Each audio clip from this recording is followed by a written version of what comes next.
Здравейте, отново се пускаме на Стоманен ловец.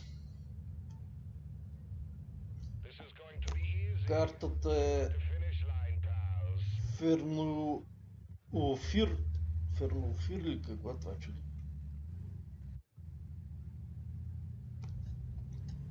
Фирнурфир.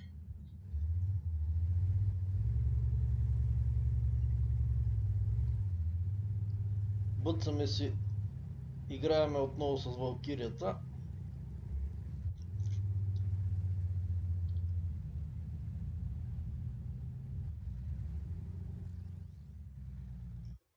Така, около мене има доста дроп.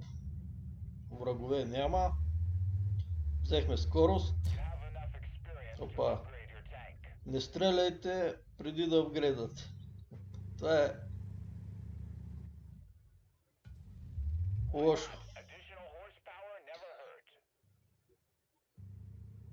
Спокойно си обираме дропчета.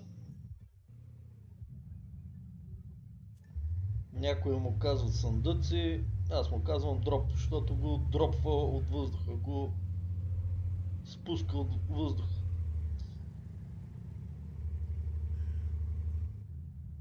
Припаси. Припас, боеприпас.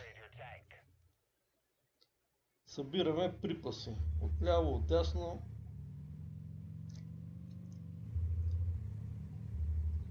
Хубаво е да ползваме български думи, когато имаме такива. Припасите е много хубава българска дума, заместваща дроп. Дропове. Така че събираме си припаси.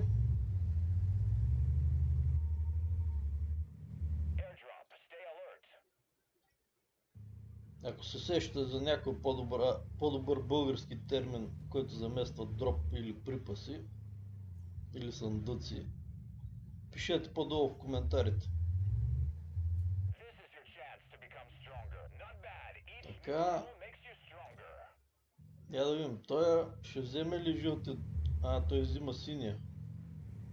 Добре, аз пък ще взема жълти. Той сигурно ще избяга, което е рядко срещано. Някой да бяга от двубой. Но явно отляво с два танка, които се сбиха, това ми позволява спокойно да си взимам припасите. Това го почерпихме така в движение. Опа, тук влезнахме между двама. Не е много добре. Така, избързах да стрелям. Лошо. Ей, че не можа да го оцеля за пореден път. Не може да се цели човек при такива бързи танкове и да се движи, така че аз ползвам автоматичния прицел. При този бърз танк е много трудно въобще да го оцелиш, но успяхме. Така. Ще успеем ли да го убием? Това е въпросът. Пропуснахме. Трябва да се отдалечите от него, иначе не става. Така, още един път го ударихме. Ето, броничката свърши работа. Добре. Справиме се. Да ходи се преражда някъде други. А ние дръпнахме доста с опита. Дигнахме броничка. Благодаря за дарението.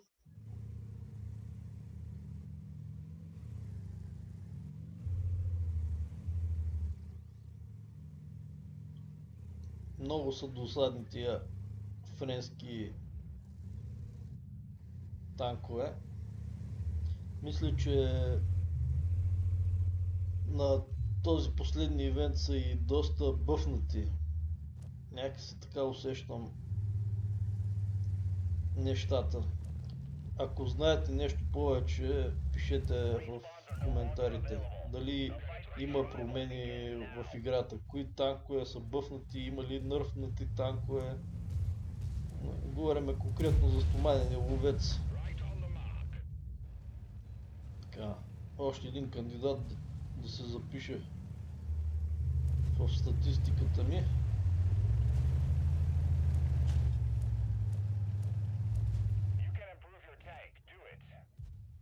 Това танкче е много по-досадно от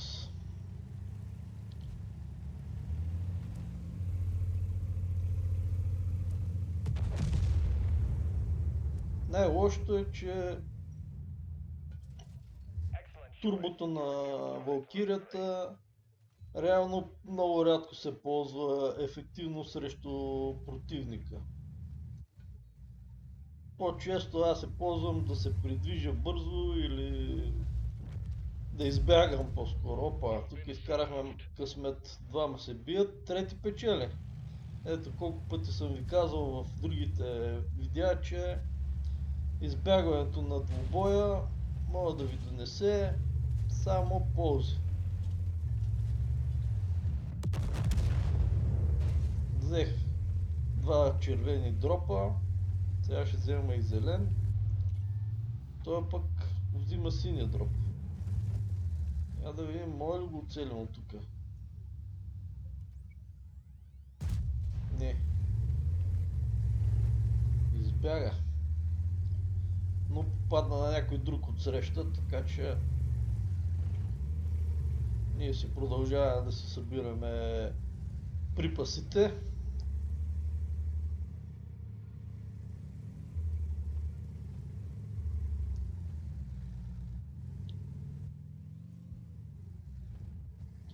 Така че ако някой знае за промени в ивента по танковете, по бъфовете, да пише по-долу в коментарите, за да може и други играчи да се информират. Защото Wargaming си прави каквото иска, вместо да подобри картите, да промени нещо, да направи нови карти. Тя се занимава с... Wargaming се занимава там с глупости, да променят параметри на машини, които вече си свикнал от няколко ивента играеш.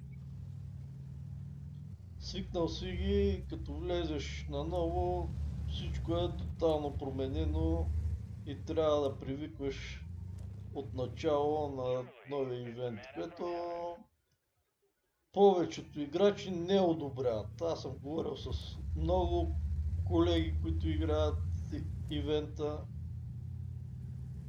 и те казват, че са абсолютно против промяна по танковете, тъй като са свикнали вече на един модел на игра и им коства усилия и нерви да свикнат с новите промени по танковете, което носи негативи на Wargaming. Нищо положително не им носи. Така, врага е взел диагонала срещу мен.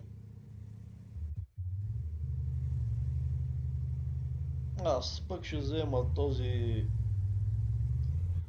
ъгъл, тази височина, с която мога да виждам отдалече. Някой ме светна. И аз го светнах. Еми, той може да го светне и него. Той се скри.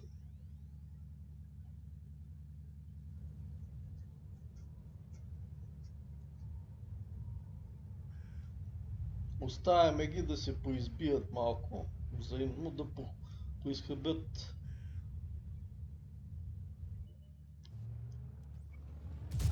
Ех, той не го оцелихме. Така.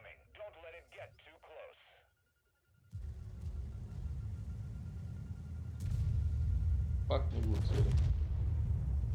460 щета от топката. Поне не ме удари с самолета. Бай хуя го оцелихме и него. Да си знае да не идва пак.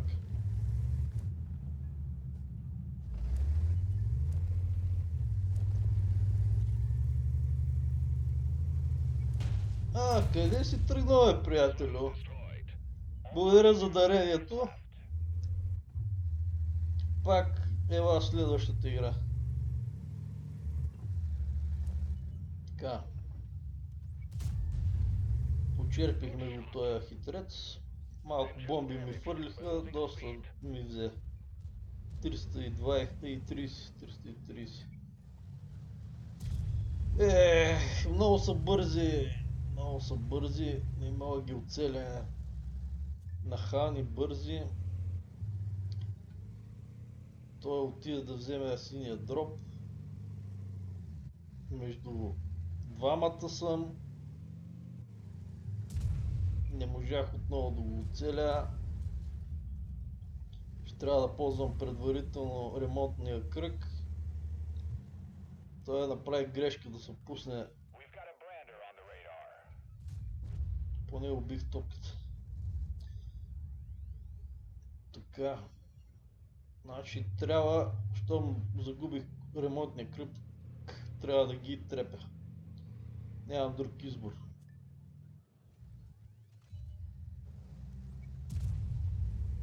Така, тая го оставихме на една къпка.